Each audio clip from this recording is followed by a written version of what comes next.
I grew up playing sports. If there was a bat or a ball or any competition involved, I was all in. Like, I wanted to win. But when I got into high school, I had the opportunity to be on the varsity team as a freshman and got the opportunity to start my very first game, had 15 points. So I can almost pinpoint back to that being kind of the time that I identified myself most with. Hey, I'm an athlete. I'm a basketball player first. As a high school basketball star, Brian Ziegler had his share of admirers. But his biggest fan was Brian. I think most of it was ego. I wanted to see my name in print. I liked the attention, see my name on the back of my Letterman's jacket. Brian was a top college recruit and all but guaranteed a full ride to a Division I college. So I had all of these awesome opportunities to go, and these college coaches were coming and recruiting me and calling me every day. Opportunity to go all over the country. Aside from basketball, Brian spent more time partying than studying. The result was low grades and even worse college test scores. It cost him his scholarship, but he hadn't given up yet. So I only had three options. I could sit out for a year, I could go and redshirt, or else I could go to a junior college. He opted to go to a junior college to play ball and get his grades up, but he couldn't let go of the partying. In fact, it got worse. That 1 or 2 beers turned into 6 beers, and then it turned into 12 beers, and then it turned to hard alcohol, and then it turned into drugs, and it just became this really never-ending kind of spiral of going downhill. Brian's parents, who were Christians and had raised Brian in church, didn't know the extent of his problems. He did drink a little bit in college. I didn't think it was excessive at the time, but if Vicki and I would have realized that he was on that road, we would have done something about it. After his second season at Edison State, Brian got a call. The head coach at the University of Akron wanted him to play ball for them.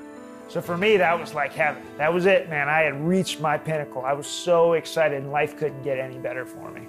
But once again, poor grades and low test scores torpedoed Brian's hopes. My life kind of came back down to a crashing halt. Like, this wasn't fitting into my plan. My plan was to play professional, to graduate from Akron, to go overseas, to marry that beautiful woman, and then to get down south. Like, this wasn't in my plan.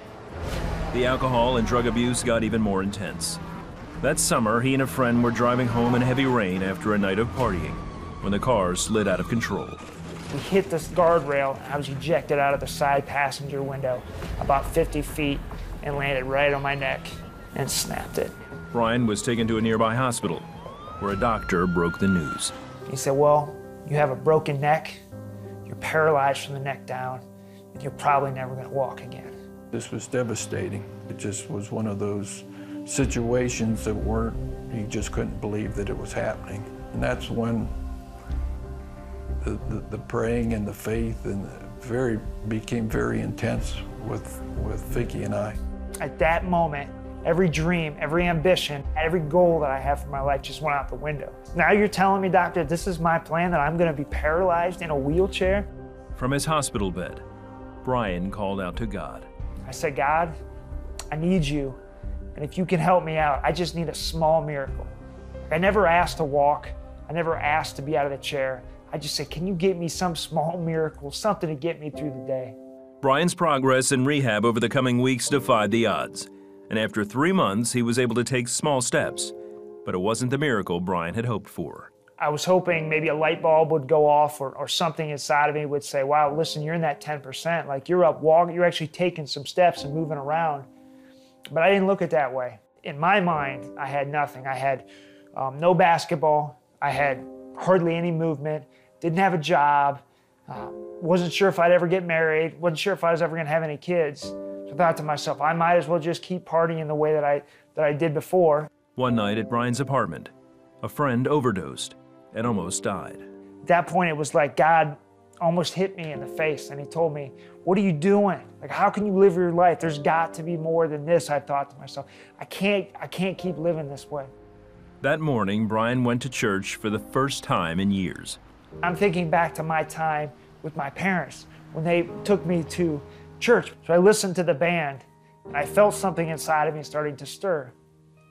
And then this young pastor He walks on stage, and I remember him giving this message. It was like, man, it was like he was talking right to me. I felt this power. I saw this light coming off of him, and he was talking about accountability, about forgiveness, about discipleship, about Jesus. And I was hooked. I couldn't get my eyes off of him. Brian started going to a men's Bible study and reading the Bible. The people became real. Like this Jesus guy, he wasn't just in a book, like he was real. And all the places became real as well. And the words, I can't explain, the words were like jumping off of the Bible. After reading through the scripture and talking it over with some people that really just love me, I made that decision that Jesus is going to be my Lord. He was baptized shortly after, and with more physical therapy and lots of prayer, Brian regained 90% of his mobility. He even climbed Machu Picchu in Peru. Today, Brian is happily married and loves telling his story about the new loves in his life. I started to fall more and more in love with Jesus each and every day. So I went from my old lifestyle where I had a love affair with myself to this new lifestyle where my love affair was all about Jesus. I couldn't get enough of him. I continued to want to soak up his word, be around people who loved him, be around people who cared about me and had my best interests at heart. God absolutely worked a miracle in his life. He continues to minister to people, and he won't stop. It wasn't me or Vicky, it was him and Jesus that, came together, and it's his life's mission. He's a special person.